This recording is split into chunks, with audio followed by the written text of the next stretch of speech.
trust. They put people first. I have owner of the Pana Train Depot in studio, Tom Latonis. He's also an editor at the Breeze Courier.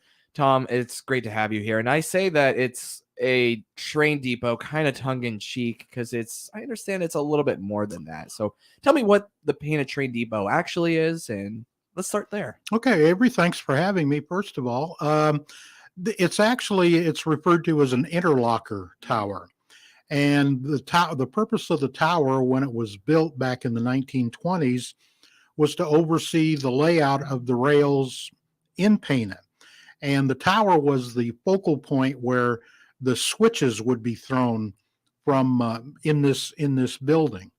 And as of course, as time went by and things got automated and stuff, the use of the interlocker tower became less and less, till finally in the 1980s they'd done away with it completely. So the tower sat there for I don't know how many years, but just more or less abandoned. And the history of it is, it was actually, when it was first constructed, it was a 3-story building. And that was, as I say, in the early 1900s, I should say. I think 1904 was when it was actually built, and it was 3 stories. Well, somewhere in the 1920s, there was a fire on the second floor, and so the second floor was actually removed, and the 3rd story was brought down on top of the first. And so it's gone through quite a transformation. At one time, Pana had 4 railroads, active railroads: the Illinois Central, the New York Central, the Baltimore and Ohio B&O, and the CE&I Railroad, which is the Chicago and Eastern Illinois Railroad. We're down to 1 railroad now, and that's Union Pacific, which runs tracks just a little bit north of the railroad tower, maybe 60, 70 yards north of it. And so at one time, the tower actually sat at the intersection of the North and South Illinois Central tracks and the East and West New York Central tracks. And they call the crossing there where the trains crossed is actually called the Diamond. And that was where the tower was situated. To the south of the interlocker tower was the Illinois Central and New York Central depot. And that's where passengers would board trains, but going north, south, east, and west. So those are all gone now. But we're just, the purpose of the whole thing is just to keep Pana's railroad history alive, and just so people don't forget that Pana was actually founded as a railroad town. The Illinois Central came through in the 1830s. And that's what started Pana. What were some of the things these 4 railroads were transporting most often? Just really all types of goods were running through there, especially when Pana had all the greenhouses. The rose industry in Pana was very big. And these trains, and there were actually spurs into the greenhouses, and the cut flowers would be placed in refrigerated boxcars, sent all over the country. Many, many years, most of the roses for the Tournament of Roses parade in Pasadena came from Pana. And they were all shipped by rail. There was the coal industry. Pana was a booming coal town, so there was coal moving out of the city. And then you had active lumber yards, and building materials were coming in. So it was really a booming town. There was close to 40 trains, both passenger and freight, running through Pana in a typical day. I had asked you that question trying to allude to the coal mining industry, knowing that it was a very big industry, but I had no idea about the roses and the lumber industry. I mean, just shows how significant this history is to the area. Exactly. And to kind of add to that history, earlier this year, through the generous donation of a family in Indiana, Butch Morey, he has passed away, but his family donated a Union Pacific caboose, which was in their backyard for many years. And so early this spring, through the generosity of the people from Pana, we raised over $30,000 and set down brand new rail. And then in June, the caboose was moved to the site there of the tower now. And so we have an actual Union Pacific caboose sitting on the property right now, which we hope to restore back to the way it was when it was built. It was built in 1952 and was taken out of service in 1984. So there's some weathering, it needs some more work to be done, but getting it here was quite a project, and I can't thank the people of Pana enough for their generous donations. The caboose is actually owned now by the Pana Historical Society, and so contributions can be made to the Historical Society. They're a 5013C organization, and you can look them up on the web. They're there. If you want to donate, you can do that. If you'd like to join the Historical Society, you can do that as well. But I guess I was just kind of the instrument that brought everything together and and got it here. For many years, my father-in-law, who owned the Pana News Palladium, who actually originally bought the tower in the early 90s, we'd always envisioned some type of a rail car there. And we scoured and looked, and either the cost or the transportation, the actual cost or the transportation just precluded us doing anything like this. And when Tina Moray approached me about the caboose, it was in Fortville, Indiana, which is just north of Indianapolis. And she approached me wanting to know if I'd be interested in the caboose because she was downsizing, moving to another property. And anyway, well, let me come over and take a look. And I looked at it and I want this. And we went back in her house and we discussed the situation a little bit. And I finally said, all right, well, what do you want for it? And Tina said, well, we've had a family meeting. We've talked with the kids, the grandkids, intermediate family. And we decided Butch's caboose should be in his hometown, which is Pana. So she said, you can have it. So, wow. Yeah. So the caboose was donated. Like I say, the big cost was the transportation from Indiana to Pana and then putting down the new rails so it had somewhere to sit. How do you transport a caboose? You have a very large tractor trailer that, as a matter of fact, they take the wheel. This caboose weighed 39,000 pounds.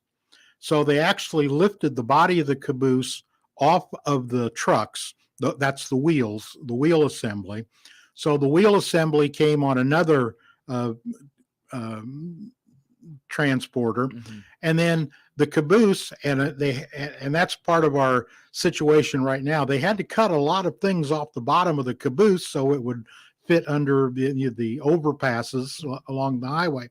So we have to get those. But anyway, they had a very large hydraulic crane that also accompanied them.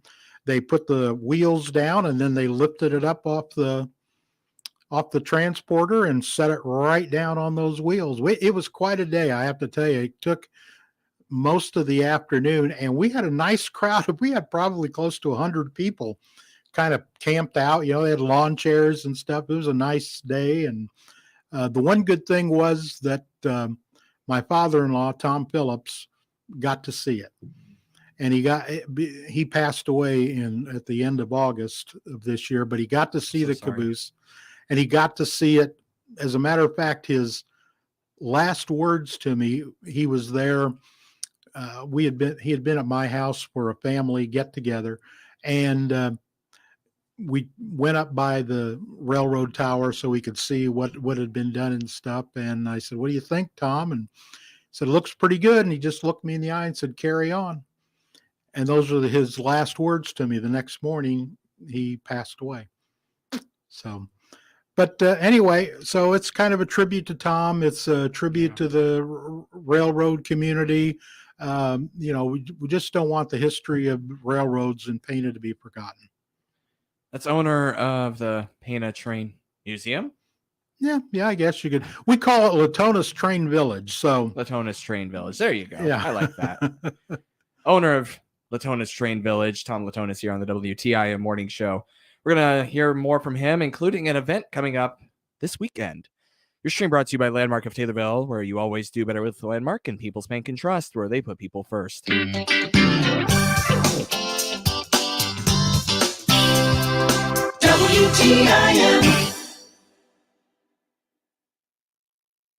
Let's check the markets now on the RFD Radio Network. I'm Jim Taylor. Corn slightly lower, beans higher, wheat higher at this hour. December corn 663.5 down 2 1/4. March corn down 1 1/4, 668 1/4. May corn 667 down a penny. January beans 1466 1/4 up 6 3/4. March beans up 6 1/4.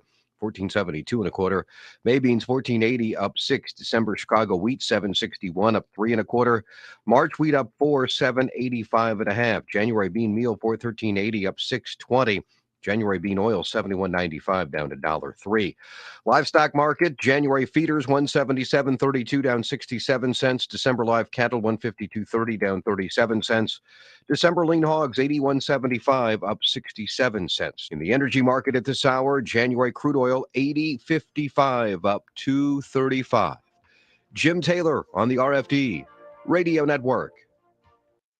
The Miller Media Group is making it easy for you to show your support for the many people impacted in Florida by Hurricane Ian. Click the Florida Disaster Fund link on the blue menu bar of TaylorvilleDailyNews.com or DeWittDailyNews.com and make your contribution to the Florida Disaster Fund. Many have lost their homes, their personal belongings, and in many cases, their loved ones. It's going to take time to rebuild. Please do whatever you can to support this effort by clicking the Florida Disaster Fund link on the blue menu bar of DeWittDailyNews.com or TaylorvilleDailyNews.com. Golden Harvest Gold Series soybeans are bred to win. These 19 varieties have strong agronomics within high-demand trait platforms like Enlist E3 soybeans for superior performance all season long. Gold Series soybeans also out-yielded Asgrow brand soybeans by an average of 1 bushel per acre in 5,542 comparisons. Grow gold at goldenharvestseeds.com/gold-series. The Miller Media Group invites you to help those less fortunate during our 30th annual Food for Families Drive. In Taylorville, bring your non-perishable food items to benefit the Taylorville Food Pantry at 1429 East Main Cross. Tuesdays from 8:30 a.m. till 10 a.m., Thursdays from 5:30 till 7 p.m., and Saturdays from 8:30 till 9:30 a.m.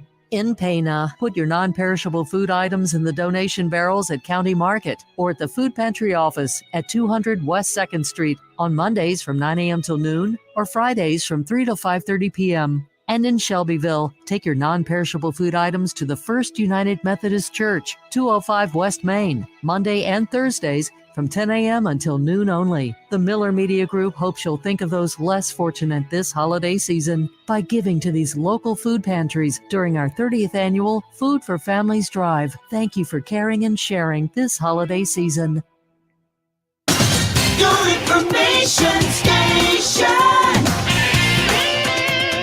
WTIM. Welcome back to the WTIM Morning Show. I'm Avery Cooper. Your stream brought to you by Landmark of Taylorville, where you always do better with Landmark, and People's Bank and Trust, where they put people first. I'm here with Latonis Train Depot Village. Village owner, Tom Latonis. Thank you so much for being here, Tom. You're more than welcome. I appreciate the opportunity to talk. I really appreciate it. So for those who maybe didn't listen in a moment ago, the Latonis Train Village is call it a center trying to preserve the history of the train culture here in central Illinois and in Pana. And one of the ways that you guys preserve that history, you have fundraising and you have events, and I understand you have one coming up this weekend. That's right. This weekend is our Christmas open house. So Pana Pride is having their December to Remember event in Kitchell Park on Saturday, and that's from noon to 5. So on Sunday, we're just going to have an open house at the train village in the on the bottom floor of the interlocker tower. We have fairly large O-gauge train display that came about, well, with my father-in-law and myself. When he owned the Pana News Palladium, we have some very large front windows, and we started to set up a train set in the front window at Christmas time. Well, kept building and building and building, and so we had a pretty good large layout set up. And when the newspaper sold in 2018, I just packed everything up, the trains, the buildings, and we tried to, when we were out looking for buildings, the brand name is Department 56, and you've probably seen them. But we tried to look at houses, buildings that sort of resembled Pana. And we have a house looks like the Kitchell Mansion. We have a drugstore look like Metzger Drug, downtown in Pana. So we we bought a house this one time for the only reason was called the Nokomis House. Don't know why, but that's on the layout. But it's basically a winter scene, and now we have a Polar Express, an O-gauge Polar Express train that we run on it. And this Sunday, from 1 to 4, we're going to have an open house, and people can come in and see the train layout and tour the caboose. We'll have the caboose open. People want to get up and see what it looks like, and we're going to be serving Kirkwoods' fabulous Christmas cookies, and we're going to have hot chocolate. And we're also going to be giving away an HO gauge train set. It's Union Pacific Yardmaster. That's what it's called. But it's got a steam engine, and then the coal tender. There's a gondola car and a caboose to it. It's a small, I'd call it a starter HO set. Right. So, and like I say, it's all free of charge. You just register to win, and at the conclusion of the day, we'll draw for a winner of the train set. How do I register? Just when you come, you just put your name and phone number, and we'll have a box there. You just, we'll have little slips of paper where you can register, and you're in the drawing. Raffle it off Yep. to the lucky winner. Yeah. I must say, I've always really wanted one of those. I might have to stop by this We'll do weekend. that. We'd Yeah. love to have you. Love to have you. Well, and again, that's coming up Saturday. What time will Sunday. you be Sunday, I beg your pardon. Yeah, it's the day after the Pana Pride's big event, Which is Saturday. That's Right. Saturday, and then we're doing this on Sunday because we don't want to take anything away from Pana Pride. That is just a massive undertaking out there in the park. Matter of fact, I just did a story on them. 214 displays, lighted displays out in the park, and they got about 50 new ones this year. So it's worth your time and Absolutely. effort to come to Pana and drive through Kitchell Park. So Well, what time is your open house? mine is from 1 to 4 on Okay. Sunday afternoon, and people are still hanging around. We can probably go till 5 or Right. whatever, but and as long as the cookies hold out, so but no, it's like I say, it's just something we want people to come and see and kind of explore the interlocker tower and see Pana's history and just be aware of it. There are some artifacts inside the tower. People from Pana have just been great, donating items, old lanterns and things like that, and different signs, and so it's actually, I'm running out of room. So I'm probably in the future going to have not only remodel the caboose, remodel the second floor, Right. so we can display those items upstairs. That's owner of the Latonis Train Village. Got it. Tom Latonis here on the WTIM Morning Show. Thank you so much, Tom. Thank you. The Big 870 WTIM Assumption Taylorville, 96.1 W241 CF Taylorville, 107.5 W298.